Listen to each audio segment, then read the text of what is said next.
esse assunto aqui, tá ok? Então vamos lá. Então nós estamos refletindo sobre a fugacidade da vida humana, sobre como a gente gostaria de ser lembrado em vida, que é uma maravilha. Pós-morte, a gente não vai saber mais, mas os outros falarão da gente pelos cotovelos. E dentro desse subponto aqui, nós estamos vendo a questão de legado. E nós vimos algumas verdades fundamentais sobre o legado, como, por exemplo, só recapitulando um ou outro, que o legado, ele pode ser positivo ou negativo, que o legado, ele é inevitável, que ele permanece a influenciar e inspirar outros, mesmo após a morte de quem deixou o legado, que o legado é reconhecido com o tempo e assim por diante. Vimos exemplos de legado deixado na humanidade, declarações sobre legado, tanto de personagens da história da humanidade, como na Bíblia Sagrada. E nós estamos vendo alguns exemplos de legados na Bíblia Sagrada.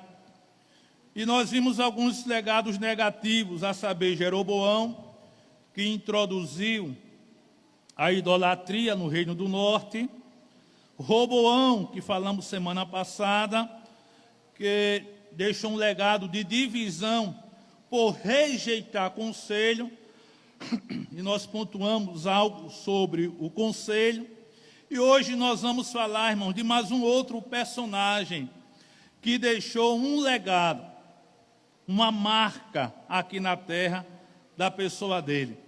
Abra a sua Bíblia aí, por favor, em 1 Samuel, capítulo 2. 1 Samuel, capítulo 2. Esse aqui também deixou um legado negativo. Ô, pastor, não tem um que deixou um legado positivo? Tem. Mas nós estamos examinando primeiramente legados negativos para chegar naqueles que deixaram legados positivos. 1 Samuel, capítulo 2. Capítulo 2, versículo 12 a 17. E depois, capítulo 3 e versículo 13. Capítulo 2 de 1 Samuel, versículo 12 diz: Eram, porém, os filhos de Eli, filhos de Belial, e não conheciam o Senhor. Porquanto o costume daqueles sacerdotes com o povo era que, oferecendo a alguém algum sacrifício, vinha o moço do sacerdote, estando-se cozendo a carne, com um garfo de 3 dentes em sua mão, e dava com ele na caldeira ou na panela, ou no caldeirão, ou na marmita, e tudo quanto o garfo tirava, o sacerdote tomava para si.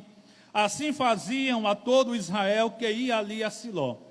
Também, antes de queimarem a gordura, vinha o moço do sacerdote e dizia ao homem que sacrificava: dá essa carne para assar ao sacerdote, porque não tomará de ti carne cozida senão crua. E dizendo-lhe o homem: queime primeiro a gordura de hoje, e depois toma para ti quanto desejar a tua alma. Então ele lhe dizia: não, agora a hás de dar, e se não, por força a tomarei. Era, pois, muito grande o pecado desses jovens perante o Senhor, porquanto os homens desprezavam a oferta do Senhor. Capítulo 3, versículo 13. Porque já eu lhe fiz saber que julgarei a sua casa para sempre, pela iniquidade que ele bem conhecia, porque, fazendo-se os seus filhos execráveis, não os repreendeu. Quem é esse camarada? Eli. Nós vamos, irmãos, ver um legado negativo que o sacerdote Eli deixou, infelizmente. Deixou um legado negativo. Eu disse uma vez aqui, ou 2 vezes, que quando vem uma lição na escola bíblica com essa temática do sacerdote Eli e seus filhos, aí tem professores que aproveitam para detonar o pastor e seus filhos. Não, aqui sacerdote era Eli. Então hoje a gente vai descascar a vida do pastor e a vida dos filhos dele. Vamos detonar hoje na sala de aula. Só que é o seguinte, irmãos. Eu disse a vocês uma vez ou outra que quando vinha essa lição na sala de aula, eu nunca apliquei ao pastor. Eu aplicava a vida do crente. Porque todo crente é um sacerdote. Em Apocalipse diz que Jesus nos fez reis e sacerdotes para Deus Pai. Então todos nós somos sacerdotes. Quem é casado, pai e mãe, vocês são sacerdotes da sua casa. Então é para mim e para você, que é pai e mãe, que a mensagem vai sobrar. É para nós que somos pais. Para nós que somos sacerdotes em nossa casa. Mulher, mãe, sacerdotisa. Homem, sacerdote na sua casa. Então, a orientação de Deus vai para a gente, irmão. Eli era um sacerdote que deixou um legado nada bom para os seus. E que legado foi, pastor, pelo amor de Deus? Ele foi omisso em corrigir os seus filhos. Eli foi omisso em corrigir os seus filhos. Ô irmãos, é bom a gente ser pai, é bom a gente ser mãe. Ouvir o filho, a filha, pronunciar a palavra papai, mamãe, painho, maninha, seja lá como queira falar, e soa bem aos nossos ouvidos, ouvir os nossos filhos pronunciarem esta palavra tão bonita, pai e mãe. Pai e mãe. Falar nisso está vindo à memória, irmão. Vamos orar pelos juízes do STF que estão querendo tirar, né, essa nomenclatura pai e mãe. É um projeto que está lá no Congresso, mas não está sendo não está ficando tirando da gaveta, mas o STF está querendo julgar esta causa para tirar esta nomenclatura pai e mãe. Se não me foge a memória, no nome da mãe colocar parturiente, e no nome do pai colocar, parece que é responsável. Veja que desgraça. Então vamos orar por ele, né? Não só pelos juízes, mas orar também pelos políticos que estão lá, para que não faça nada que venha prejudicar a sociedade. Então vamos lá. Mas ele foi omisso em corrigir os seus filhos. A palavra omisso, irmãos, eu coloquei aqui, ó, significa falha, negligência, falta de ação no cumprimento de um dever. É bom ser pai, é bom ser mãe, ouvir as palavras é bom demais. Agora, irmãos, requer responsabilidade. Trazer um filho à terra, com a permissão divina, é lógico, é bom, agora que requer responsabilidade. Não é somente, né, gerar uma criança e agora, depois de 9 meses, segundo o curso da vida, botar a criança, a mulher, né, bota a criança para fora, porque chegou o tempo determinado e agora é só alegria. É só alegria, deixar como se planta a batata, junta um molho de terra, um bocado de terra, faz uma coisa, bota a batatinha lá, ou o ramo, e deixa lá, ou arregando de acordo com o tempo. Não. Ter filho, irmão, requer responsabilidade. E a gente que é pai, ou usar no plural, nós pais, temos que ter em mente esta responsabilidade que Deus nos deu de criar os nossos filhos na admoestação do Senhor, de criar os nossos filhos de acordo com a palavra de Deus. Toda criança que vem ser apresentada, a gente pergunta aos pais: vocês se comprometem diante de Deus de criar o Bruguela ou a Bruguela nos caminhos de Deus? Amém, sim, pronto. E agora, irmãos, se a gente assumiu esta responsabilidade, a gente deve arcar com esta responsabilidade de criar, de educar, de corrigir os nossos filhos. Nós não podemos ser a semelhança de Eli, omissos, falhos, negligentes, faltarmos na ação, no cumprimento do nosso dever de corrigir os nossos filhos quando eles errarem. Eu acho que eu disse uma vez a vocês aqui, eu acho, não estou bem seguro, mas eu acho, que meu pai ficou viúvo, posteriormente casou, a mulher teve um filho, e uma vez o meio-irmão, ele chamou um palavrão, e papai ficou rindo porque o menino chamou um palavrão. Papai não era crente, era católico, né? Diga-se de passagem, católico praticante, e ele ficou rindo, ele achou bonito, vendo o filho dele chamar um palavrão, uma criancinha chamar um palavrão.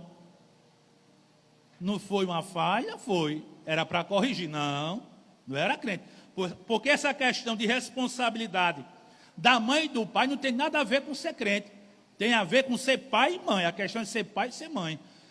E quando envolve nós que somos cristãos, que conhecemos esta palavra, aí, na minha linguagem, cancampia nas nossas costas, porque nós somos conscientes que devemos criar a criança no caminho em que ela deve andar, para quando crescer não se desviar. Se eu e você criarmos os nossos filhos desde novinho no caminho do Senhor, irmãos, sendo nós exemplos para eles, não tem para onde. Ele ou ela vai errar se quiser, mas conscientemente, você que é pai, você que é mãe, vai olhar para si e fazer uma reflexão. Deixe-me ver onde foi que eu errei aqui. E você vai deixar a sua mente vagueando para descobrir, e você vai pontuando, e você vai dizer: não, eu não errei nisso, não errei naquilo outro. Mas quem sabe a consciência vai dizer: você errou nisso aqui, naquilo outro e tal. Então nós não podemos, pais, sermos falhos no que diz respeito a corrigir os nossos filhos. Devemos ter cuidado, irmãos, para não termos uma geração de crianças, adolescentes e posteriormente jovens, completamente desestruturados emocionalmente, ou melhor, emocional e espiritualmente. Então devemos ter cuidado, porque senão a culpa será de cada um de nós se nos omitirmos, se formos omissos, se formos falhos em corrigir as falhas dos nossos filhos. Eu sei que dói a gente corrigir os filhos. Eu sei que dói. Eu corrijo os meus, mas depois eu fico com o meu coração dilacerado. Meu Deus, por que eu fiz isso? E tal, não sei o quê. É o mesmo sentimento que eu tenho como pastor em se tocando a igreja. Quando é para corrigir a igreja, irmãos, eu corrijo, mas eu fico dilacerado por dentro. Ninguém vê, mas por dentro eu fico dilacerado. Eu digo: meu Deus, como eu apertei, meu Deus, misericórdia, Jesus e tal. Como uma vez que eu disse para vocês que eu pedi a Deus uma palavra para dar lá na congregação, lá em Maceió, Bela Vista, E eu preparei o material, e eu disse, pronto, vou embora. Chegou na doutrina, aquele dia de sexta-feira em Maceió. Ô irmão, não deu outra. Eu arrochei a doutrina com força. Doutrinei mesmo, porro com força. Dentro da Bíblia Sagrada é lógico. Pá. E eu só entregando. Nunca fui de fugir de entregar a mensagem de Deus para o povo. Nunca fui. Batendo nas minhas costas, batendo nas costas do povo, mas nunca fui de fugir. Mas acabou o culto, falei com os irmãos, aquela maravilha, tomei café na casa de um irmão lá, eu e a família, e fui-se embora para casa. Mas quando eu fui para casa, irmão, eu fui pensando, refletindo na mensagem. Eu disse, meu Deus, misericórdia, Jesus, que mensagem pesada. E fui me martelando.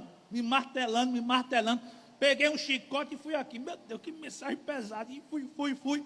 Cheguei em casa e tudo, fui dormir e eu com um chicote. No outro dia fui para a congregação. Fui lá para a congregação. Né? Tinha um ensaio das crianças, Sheila estava lá também.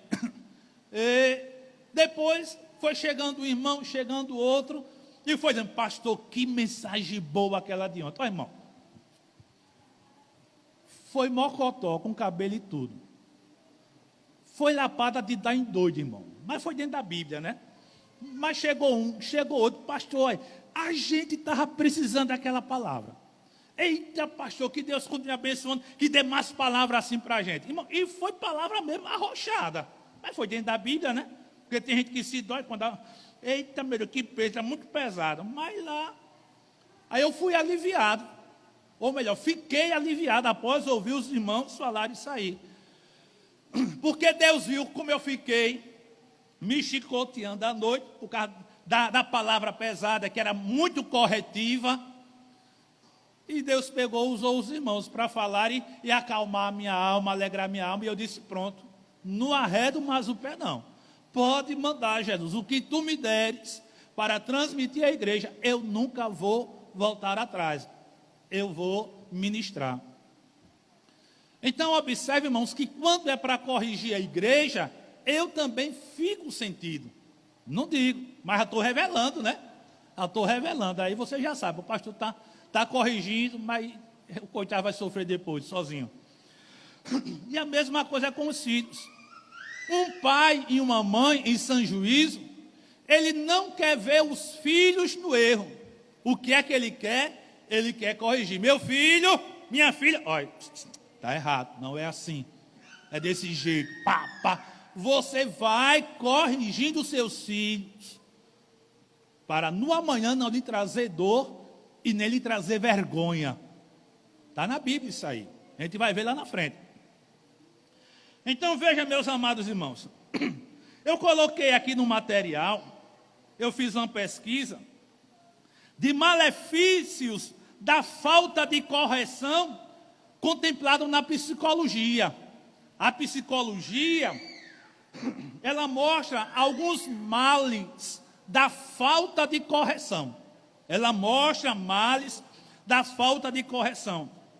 E eu coloquei aqui o primeiro mal da falta de correção. Desenvolvimento de comportamentos antissociais. Se nós, pais, não corrigirmos os nossos filhos, haverá desenvolvimento de comportamentos antissociais. E o que é isso? Eu deixei redigido aqui. A falta de correção pode desenvolver agressividade. Uma criança que não é corrigida, o seu comportamento antissocial pode desenvolver o quê? A agressividade, ser uma criança agressiva. Desrespeito às regras. A criança não quer obedecer às regras. Olha, não adianta eu dizer o jovem, o adolescente, se tudo começa, como diz o povo, do berço. Diz o ditado que a educação vem de berço. Então, não adianta falar de jovem, de adolescente, se a gente não for para a base, que é o berço. O infante é ali. E toda mulher grávida, irmão, ela deve lutar para que ela tenha uma boa gestação, porque a sua gestação vai influenciar no desenvolvimento do seu filho. Vai influenciar. Então, a gente precisa corrigir os nossos filhos desde criança, para que este comportamento antissocial não se desenvolva. A agressividade.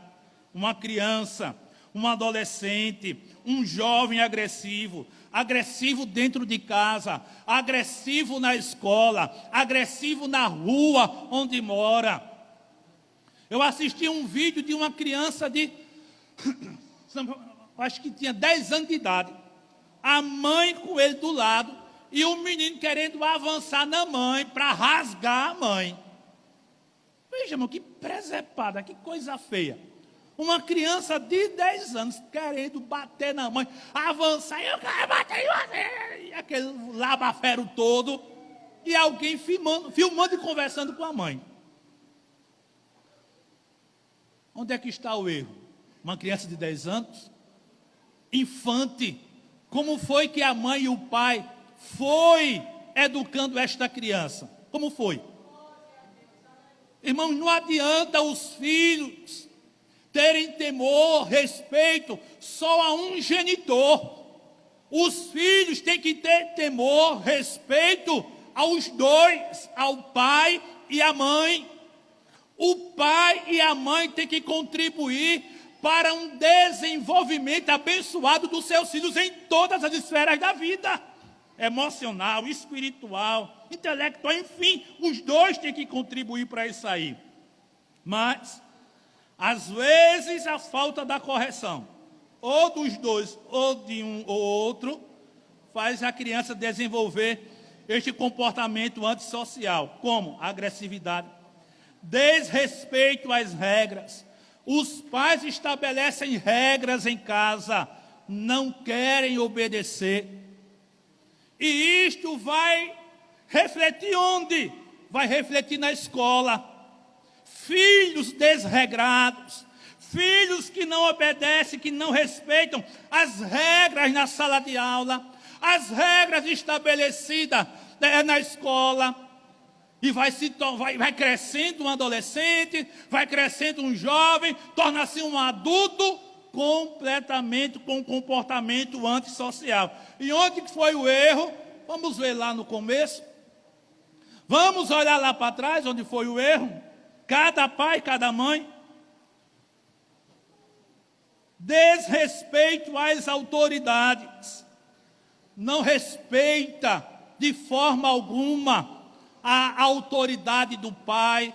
Não respeita a autoridade da mãe. Quer falar mais alto do que o pai e a mãe acha graça. O pai acha graça. Que bonitinho. O bichinho vai se tornar um leão e vai te comer vivo ou viva. O bichinho vai se tornar uma leoa que vai te devorar. Hoje, ou foi ontem, eu assisti um vídeo curtinho de um tigre em cima de uma mulher, querendo rasgar a mulher, e o povo gritando. Eu vou aplicar aqui para a falta de correção do pai e da mãe para com o filho. O bichinho que brincava com você, agora já é grande. E agora está por cima de você e vai querer lhe rasgar todinho ou todinha, lhe devorar. Ou seja, te envergonhar diante de todos. Desrespeito às autoridades paternal, matriarcal, autoridades na igreja, e aí nós temos os professores da escola bíblica. Um dia desse teve uma professora, acho que eu não estou alcançando aqui, parece que não está aqui não. Teve uma professora que pegou e falou de uma criança aqui, falando meio mundo de palavrão. E eu disse para a professora, fale com a mãe desta criança. Exponha para ela. A mãe tem que saber. E aí, vamos ver se a mãe ou o pai vai corrigir, porque caberá. Irmão, os nossos professores da IBD, eles são voluntários, como todos os líderes daqui são voluntários. Trabalham por amor, por prazer, por dedicação, e eles vêm colaborar conosco na educação dos nossos filhos. E quando chega aqui embaixo na sala das crianças, às vezes são crianças querendo rasgar o professor, como diz, falando palavrões e tudo mais. E agora? Onde fica a autoridade do professor da escola bíblica? Onde é que fica? Onde fica a autoridade do professor na escola secular? Se eu e você como pai e mãe, a gente é omisso na correção dos nossos filhos e a gente está contribuindo para ele ter um comportamento antissocial. E agora? Desrespeitar o pastor da igreja, desrespeitar os obreiros da igreja, desrespeitar idosos, seja na igreja, seja fora da igreja. Pais, sobre nós pesa a responsabilidade tamanha de educar, de criar, de instruir os nossos filhos. Senão a gente vai ter uma futura geração completamente desestruturada. Mas a igreja tem que ser diferente. Os pais que são cristãos têm que ser diferente. Tem que ser diferente. Vamos lá adiante. Dentro do desenvolvimento de comportamento antissocial, ainda desenvolve nele a falta de empatia pelo próximo, né? Ser empático, sofrer a dor do outro, sentir na pele o que o outro está sentindo. Outro malefício da falta de correção vista na psicologia, irmãos, é a baixa autorregulação. Baixa autorregulação. E o que é isso? A criança pode ter dificuldade em controlar suas emoções e os seus impulsos. Uma criança que não é corrigida quando erra. A gente, quando é omisso, irmãos, para não corrigir as falhas dos nossos filhos, ele vai ter uma baixa autorregulação, vai ter dificuldade em controlar suas emoções e até mesmo seus impulsos.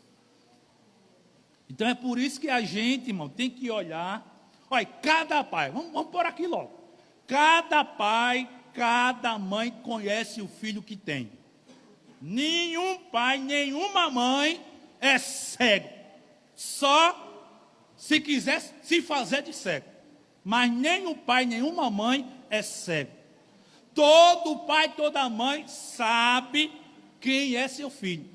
É lógico, às vezes os filhos ocultam algo de nós.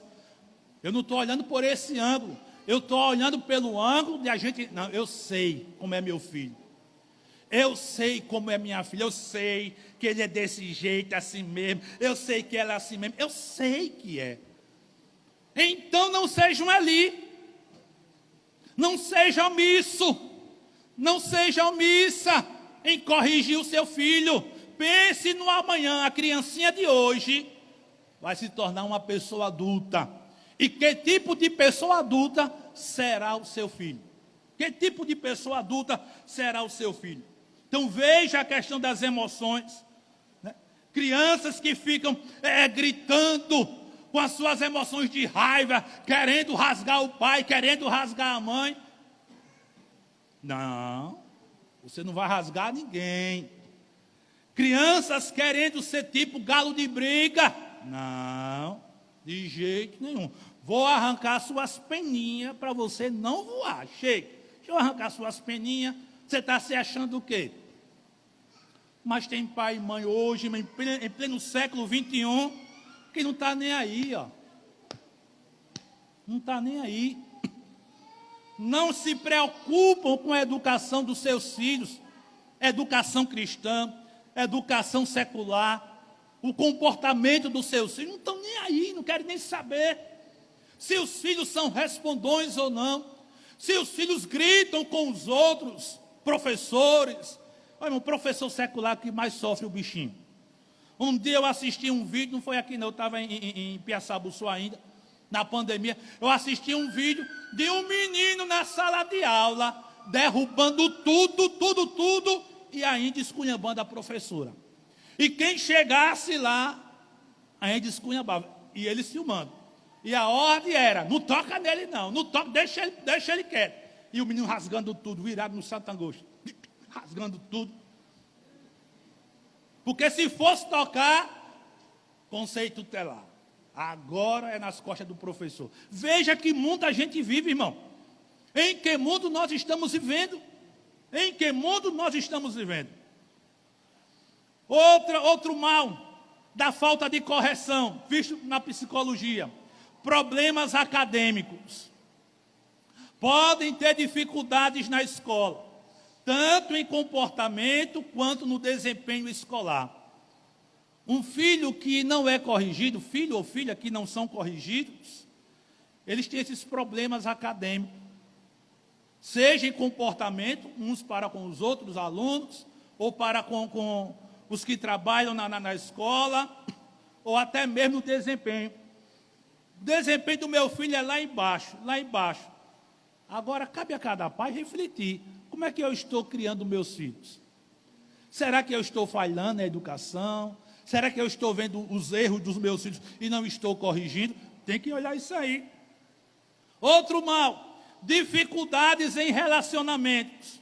Ou seja, pode afetar negativamente a capacidade da criança de formar e manter relacionamentos saudáveis. Olha, irmão, é por isso que a gente não pode ser coiteiro de filho. A gente não pode acoitar os erros dos nossos filhos. Seu filho chegou com alguma coisa na bolsa que não é dele, você pergunta, meu filho, minha filha, isso aqui de quem é? Não foi do colega. O colega me deu, a colega me deu. E tá certo, pois amanhã eu vou procurar saber. Seguro morreu de velho. Chega na sala de aula, você pergunta, você deu isso aqui para o meu filho? Deu isso aqui para a minha filha? Dei. Então está certo. Se não deu, você tem que orientar. Você não pode pegar o que não é seu. Você não pode pegar o que não é seu. Só pegue o que é seu. E você vai orientando a seus filhos nesta questão. Porque senão, se você não corrigir, como é que ele vai formar uma amizade? Como é que ele vai manter uma amizade? E eu coloquei ainda mais aqui neste quesito aqui, ó. Pode ter dificuldade em entender e respeitar os limites dos outros, podendo levar a conflitos e isolamento social. Aí vai dizer, mas ninguém me ama. Mas ninguém me quer. Mas ninguém me entende. Não. Cada pai, cada mãe tem que pensar, será que eu estou contribuindo para que o meu filho não tenha relacionamentos saudáveis? Um dia desse, eu conversei com um colega de Seniel. Ele não é crente. E eu conversei com um colega de Seniel. Aconteceu uma situação. Aí eu peguei, Sheila já estava me contando, que toda vez que ia na sala de aula, um menino estava lá no lugar de Seniel, que Seniel tem problema de visão e tem TDAH, até eu também tenho um pouquinho. Eu lembro de Seniel e olho para mim, que às vezes na sala de aula também eu ficava assim voando. E eu já velho, não era nem criança, eu já velho mesmo, estudando, o professor ensinando, eu dava os pensamentos, eita, quando voltava, cadê? Eu cheguei, de repente encontrei esse menino não crente. Aí eu cheguei, esse aí, Seniel? Aí disse, espera aí. Aí eu disse, meu filho, faça isso não. Não proceda desse jeito não. Eu estava que nem um hino, calmo, sereno e tranquilo. E falei bem calmo, bem tranquilo com o menino. Disse, faça isso não, meu filho. A amizade é uma coisa boa da gente criar e manter. Você é um adolescente que nem ele. E se você não souber formar uma amizade, que tipo de amizade você vai ter? E eu fui aconselhando o menino, orientando o menino, dentro dessa questão aí. Então, não vale a pena, meu filho, você ficar se comportando desse jeito, porque senão seus pais podem ser chamados para ver esta situação. Então, não proceda desse jeito, não. Quem vai sair perdendo é você. E o que a gente tem que fazer é criar amizade e manter a amizade verdadeira. Pronto, eu peguei e mandei essa, como diz o povo aí fora, mandei essa real para o menino. Manso, suave e tranquilo. Bem tranquilão mesmo. Tá certo assim? Faça assim que vai ser bom para você, vai ser bom para a gente, vai ser bom para os seus pais. Senão você vai dar vergonha para os seus pais no amanhã, meu filho. Então não proceda desse jeito, não. Tá certo, ele tá bom, tá certo, pronto e tal. Pronto. Então veja, irmãos, a gente precisa entender se nós estamos contribuindo para os nossos filhos não formar e manter relacionamentos saudáveis. Se nós estamos fazendo com que os nossos filhos tenham dificuldade em entender e respeitar os limites dos outros, porque senão vai ter conflito. Olha, irmão, e não é diferente na igreja, viu? Não é diferente na igreja. Não é diferente. Que nenhum pai, nenhuma mãe seja omisso no que diz respeito à educação do seu filho na casa de Deus. Não seja. Você tem que procurar saber da professora dele aqui da escola bíblica, como é o comportamento do meu filho. Porque eu já fui procurado por professoras aqui da igreja, irmão, da escola bíblica, sobre comportamentos de filhos de crente. Olha, o menino aqui é desse jeito, assim, e tal, e não sei o quê. Como é que pode, irmãos? Onde nós estamos nos preocupando com a educação dos nossos filhos na igreja? Você está procurando saber das professoras? Agora é um detalhe, se a professora da escola bíblica não lhe passar a verdade, então ela que vai se virar, porque ela está sendo omissa em não lhe dizer sobre o comportamento do seu filho na sala de aula, na EBD. Então o professor da EBD tem que ter a responsabilidade de dizer, eu vou te dizer, mas vou lhe dizer a verdade. Nenhum professor pode fazer presepada em transmitir uma inverdade para os pais. Não, de jeito nenhum. De jeito nenhum. O professor tem que passar a realidade para o pai e para a mãe. É assim, desse jeito. Eu tenho essa dor de cabeça, desse jeito e tal. Ora, na maioria das vezes, quem vai é Sheila para uma reunião. Eu vou uma vez, na maioria das vezes é Sheila. Mas Semaías, estudando aqui, foi o ano passado, eu tive que ir lá, Sheila disse, vá lá, que é para pegar as notas de Semaías, vá lá, que eu não vou poder ir, não. E eu fui, cheguei lá, o senhor é o pai do Semaías? Eu digo, sou eu, ao vivo e em cores. E aí, como é Semaías aqui na escola? Como é Semaías na sala de aula? E as professoras falaram, não, Semaías é um menino assim, assado e tal. Se todos fossem assim que nem Semaías, seria uma bênção aqui na sala de aula. Mas não temos nada contra Semaías. Outra feita também foi sobre Seniel. Porque se eles fizerem presepada, irmãos, nem eu e nem Sheila, a gente não acoita não. Ninguém pense que eu e Sheila acoitamos erros dos nossos filhos. Não. A gente manda a real, como diz o povo aí afora, né? A gente fala a realidade. E eu falo até ficarem cheios, misericórdia. Tá bom, falou demais. É que eu arrocho mesmo. Não peça não, porque aí é que eu arrocho mesmo a falar. Deixa eu falar.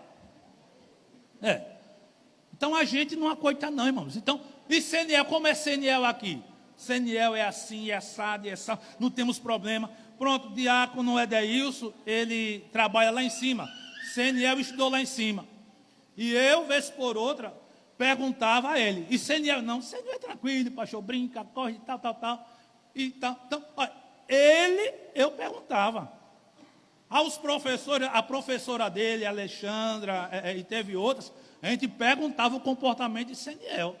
Como é lá? Então, diga a realidade. Porque eu acho que eu já disse a vocês aqui que uma vez Shelley, pequena, não sei se com 7 anos, ou menos do que isso, ela pegou e falou alto com uma professora da escola bíblica. E a professora pegou e falou com Sheila: ó, irmã Sheila, a Shelly pegou, falou, agiu assim, assado, ou falou alto, ou foi um negócio. Enfim, se comportou mal na sala de aula. Então ela pegou, fez assim, assim, foi, pronto. Só foi a menina dizer a Sheila. Aí quando acabou a escola bíblica, fomos para casa, aí Sheila foi conversando com ela, pontuando essa questão, e eu ouvindo, sem saber ouvir. Quando eu ouvi, Sheila falou, disse: agora é a minha vez. Aí detonei. Tome, né? Uma pisa de língua. Tome, falei. Não proceda desse jeito. Você não deve agir erradamente com as professoras da escola bíblica. Não é porque é filha de pastor. Não é porque é filho de pastor. É porque são crentes. Eles são crentes. Eles não são filhos de... Não, é o filho e a filha do pastor. Não. Eles são crentes. Depois é que são filhos de pastor. Mas eles são crentes. Então tem que se comportar como crente que são. Que vai refletir na vida deles como filhos de pastor.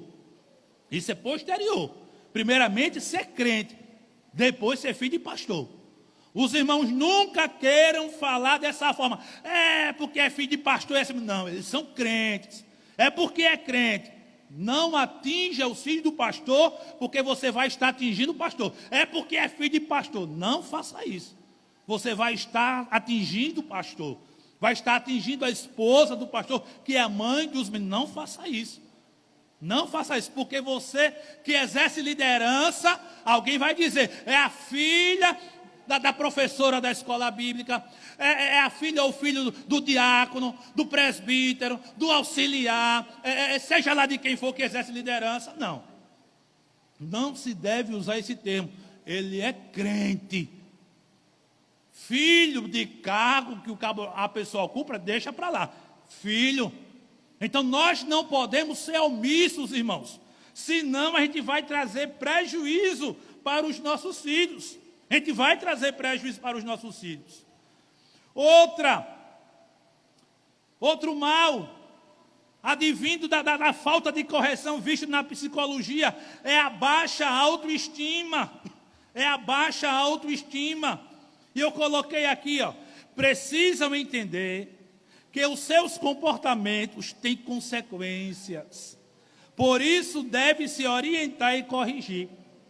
Né? Um culto desse, mas não me preocupo com glória a Deus e aleluia não. Né? Porque um negócio desse aqui, eu sei que não dá para a gente dar glória a Deus, dar aleluia, porque é chicote que bate nas nossas costas. Né? É chicote que bate nas nossas costas. Eu sei que não dá. E nem estou preocupado com isso. Né? Não estou preocupado. Antigamente, quando eu pregava, né, eu novo, querendo pregar para ver a igreja. E se eu pregasse e não visse a igreja fazer assim, meu Deus, o povo não vibrou, não deu glória a Deus, ficava naquela agonia. Hoje, não. Meu compromisso é de entregar a palavra, pregando ou ensinando, o povo dê glória a Deus, dê aleluia, se quiser. Né? É por livre e espontânea vontade, se tiver tocado pelo Espírito Santo. Mas a palavra de hoje, irmão, mexe com a gente que é pai e mãe. Né? Então, se a gente não corrige os nossos filhos, a autoestima deles vão cair. Eles precisam, novamente falando, precisam entender que seus comportamentos têm consequências. Se comportou errado, vai trazer consequências para você, meu filho. Vai trazer consequências para você, minha filha. Será que você acha bonito ver seus filhos brigando na rua? Brigando que nem galo e galinha de briga na rua? Será que você acha bonito? Será que você acha bonito saber que seus filhos na rua estão chamando palavrões? Eu não estou dizendo que está acontecendo, né? Estou supondo, para a gente ir refletindo, pensando. Será que você acha bonito saber que seu filho e sua filha anda como maloqueiro, como uma maloqueira no meio da rua? Você acha bonito isso aí? Não, está lá o filho do crente, está lá a filha do crente ali, que nem um maloqueiro, que nem uma maloqueira no meio da rua. Você acha bonito isso aí? Eu acredito que você não acha bonito. Então não seja tipo Eli. Não seja omisso no que diz respeito a corrigir os seus filhos. Não seja. Eu acho que eu já contei para vocês aqui uma situação que aconteceu em um campo onde eu passei, de uma menina que estava infernizando Sheila, né? Estava infernizando Sheila, e Shelley tomou as dores da mãe, qualquer filho toma, é lógico, e ela tomou as dores da mãe, e acabou o culto, a Shelley pegou e foi falar com a menina, disse, olha, deixa o nome da minha mãe em paz, não fique falando da minha mãe nos quatro ventos daqui não, tira o nome da minha mãe da sua boca. E Shelley pegou e falou normalmente com a menina, né? Não era, já era uma jovem, Shelley. A menina, irmãos, ela começou a chorar. Uma jovem mais velha do que Shelley. Se Shelley tinha 20, eu acho que a menina devia ter 23 ou 24, uma diferença de 3 anos de idade por aí. E a menina começou a chorar isso na porta da igreja, após o culto, após a bênção apostólica. De repente, eu no altar conversando, aí Sheila chega perto de mim e diz, olha, vai lá que está acontecendo alguma coisa. A menina chorando, chamou a mãe dela, disse que Shelley tinha dito isso e aquilo outro com ela e tal. A mãe foi falar com Shelley, junto com a menina, foi lá falar. E Shelley disse, vai lá. Eu disse, eu vou. Cheguei lá e disse, qual foi o problema aqui? Que problema está acontecendo aqui? Tal. E eu sabia que a menina, irmão, falava de Sheila. Eu sabia que a menina detonava Sheila. Sabia. Mas eu nunca fui tomar satisfação. Sheila nunca foi tomar satisfação. Mas Shelley, infelizmente, parece que perdeu já a paciência e foi tomar as dores da mãe. E quando eu soube, eu disse, olhe, irmã, esposa de obreiro ela, era coiteira dos erros da filha. Eu disse, olha, irmã, Shelley errou, porque ela não poderia ter tomado as dores da mãe, ela não poderia. E eu disse lá, Shelley, você sabe que eu, que sua mãe, que estamos trabalhando, eu sou pastor, ela é esposa minha, e aí auxilia em coisas aqui na igreja, departamentos e tal. Então, você sabe que a gente, o povo mete a língua na gente. Se faz de amigo na frente, sorri e por trás, tome-lhe facada, tome-lhe facada, tome-lhe facada. Não é uma amizade verdadeira, são pessoas hipócritas, são pessoas falsas, e a gente sabe disso aí, irmão. A gente sabe que tem pessoas que se fazem de amigo, mas são hipócritas. São falsos para com a gente. Na frente é uma coisa, por trás é outra. A gente sabe disso aí. E eu nunca fui tomar satisfação com essa moça. Mas como eu disse, Shelley perdeu a paciência e foi lá. Agora, por que eu nunca fui tomar satisfação? Porque Sheila nunca foi tomar satisfação. A gente aguentando para ver paz na igreja. Para ver paz. Porque senão, vamos embora. E agora é briga sobre briga aqui. E a gente vai ver o fogaréu pegar fogo mesmo aqui. Mas não, a gente está aguentando, sofrendo, para ver a paz reinando. E alguém pegando o garfo de Satanás emprestado para espetar e tirar a paciência. Não tirou a minha, não tirou de Sheila, mas atingiu os filhos. E nenhum filho gosta de ver o pai ou a mãe sendo maltratada injustamente. Nenhum pai, nenhum filho gosta disso aí. Mas eu disse, ela errou. Errou porque tomou as dores da mãe, devia ficar na dela. Porque a gente passa por isso mesmo. O que eu estou dizendo aqui foi o que eu falei lá. E o que eu estou dizendo aqui fica corroborando o que eu já pontuei, que nós não passamos a mão na cabeça dos nossos filhos quando eles falham. Né? Que são humanos eles, e eles falham, como eu e você também falha. E eu cheguei e disse, agora é um detalhe, irmão, falei para a mãe, a senhora não deveria nem se meter, disse a ela, a senhora não deveria nem se meter, por quê? Ela é adulta, Shelley também é adulta, então deixe elas resolverem o problema, não tinha para que a senhora se meter. Deixe, são adultas, deixe elas se resolverem aí, nessa questão aí. E tem mais, irmã, e menina, verdade é que você realmente detona Sheila. É verdade que você fala mal de Sheila por aí afora, que já chegou nos meus ouvidos. E eu não sou de parir pelos ouvidos. Eu nunca, não sou de parir pelos ouvidos. Mas eu vou ouvindo, vou ouvindo, vou ouvindo, vou ouvindo, vou ouvindo, vou ouvindo, e vou ouvindo, e vou, e acabo sondando as coisas e descubro a realidade. Então, realmente, você faz isso aí.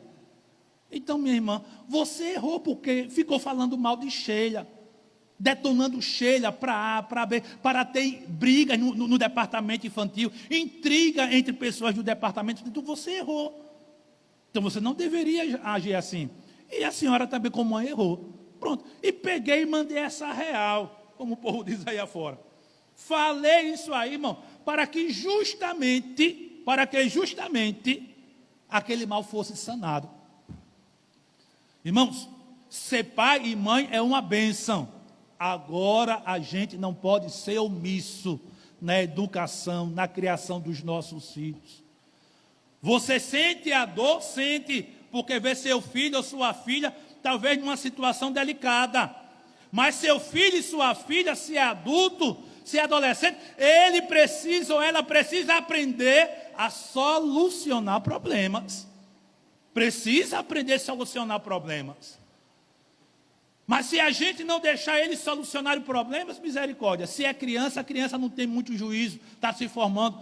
O do adolescente já está bem formadinho, né? Mas ainda está sendo trabalhado. Do jovem está mais desempenhado. Mas, irmãos, duas pessoas adultas, não, vão se resolver. Vão se resolver. Não sou de entrar nos problemas dos meus filhos com outros. Não sou de entrar. Não sou de entrar, vou lá arrumar briga. Não, de jeito nenhum. Não. Se resolva, vá lá, converse, se resolva, porque a vida é assim mesmo. A vida é desse jeito. Ou a gente entende, irmão, o nosso papel de mãe e de pai, ou vai dificultar no que diz respeito à autoestima dos nossos filhos. Eles não vão saber que os comportamentos deles terão consequência. E finalmente, irmãos, faltam 5 minutos para as 9, me desculpe. Deixe-me falar deste último mal, da falta de correção, visto na psicologia. A criança, posteriormente adolescente e jovem, eles terão dificuldade em aceitar frustrações. Se a gente não corrige, os nossos filhos, eles terão dificuldade em aceitar frustrações. Eu coloquei aqui, não saberão lidar com frustrações e adversidades da vida. Porque a gente não corrige. Como é que eles vão saber lidar com as frustrações da vida? Desde criança já vai começar a passar por frustração. Eu quero isso, mas não dá para ter. Não dá para ter. Se não dá para ter, vai ser uma frustração para aquela criança. Posteriormente, um adolescente. Posteriormente, um jovem. Então, ele tem que aprender a lidar com as frustrações. E as crianças têm que aprender para ter um bom desenvolvimento. Eu coloquei ainda aqui, elas não podem ter tudo o que querem. Eu não tenho tudo o que quero, irmãos. Eu não tenho tudo o que quero. E as nossas crianças têm que aprender que elas não terão tudo o que querem. Não terão tudo o que querem, de forma alguma. E eu vou dar um exemplo da minha pessoa, que eu não quero tudo que... Não tenho tudo... eu não tenho tudo o que eu quero. Por exemplo, eu quero algumas máquinas aí para trabalhar. Eu queria muito uma máquina de sublimação para canecas. Queria muito, meu Deus, como eu queria, para um evento, fazer um sorteio, dar de presente e tal. Passou-se o tempo, só vim adquirir, acho que foi em Piaçabuçu, eu adquiri essa máquina. Parece que não chegava a R$1.000 na época, mas só fui adquirir lá. Então não tenho tudo o que quero. Tenho um desejo ainda de ter uma motozinha, para colocar um sonzinho em cima, para todo evento da igreja, colocar, vai lá, meu genro sabe pilotar a moto, vai lá, roda aqui Campos Frios, com um sonzinho aí anunciando a festividade da igreja. Vá-se embora. Até hoje tenho vontade, irmão, de ter uma motozinha assim, para colocar um sonzinho, uma moto popzinha, botar lá o sonzinho e tal. Mas não tenho tudo o que quero. Já fiz consórcio de moto, me mudo de campo e o consórcio de moto vai para o beleléu. Pronto. Mas depois eu readquiro alguma coisa que investi. Mas não tenho tudo o que quero. E quando eu era criança, eu comecei a aprender isso, que eu não tenho tudo o que quero. E quando a gente não tem tudo o que quer, a gente fica frustrado. A gente se esperneia, chora e tal. Por quê? Porque tu não tem condições. Não tem condições.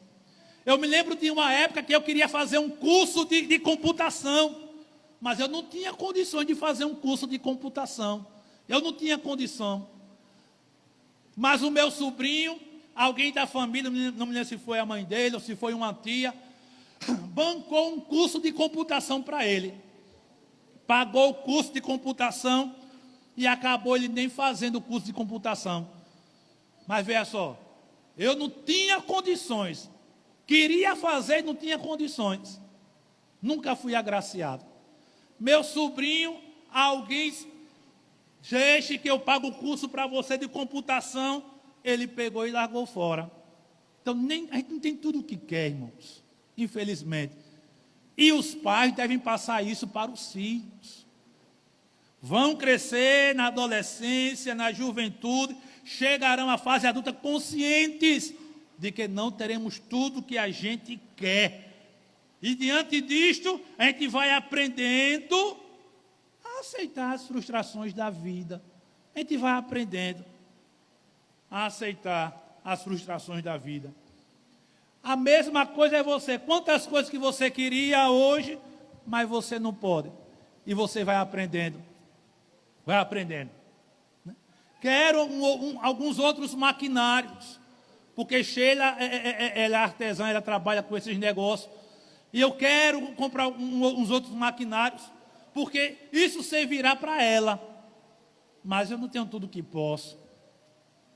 Tem uma máquina aí, parece que é Silhouette que chama, a número 4, que é uma das melhores.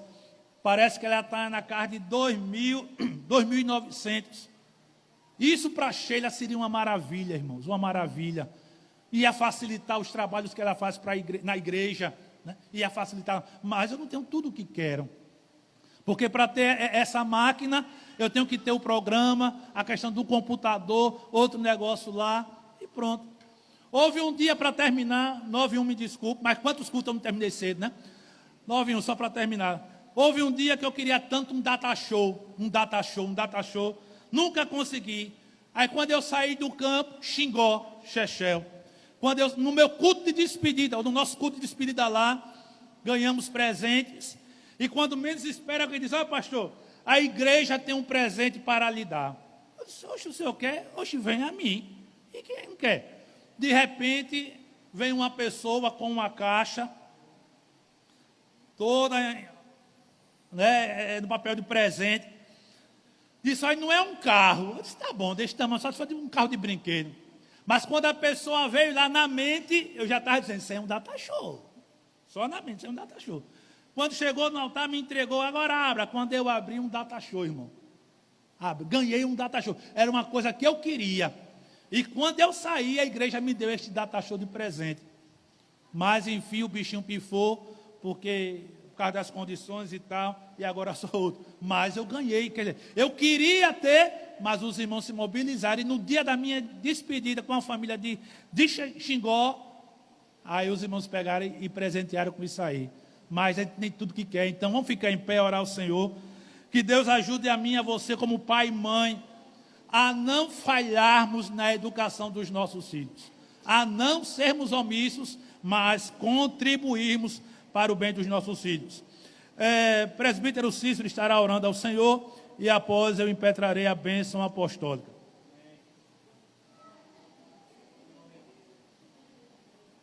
Meus amados, paz do Senhor para todos.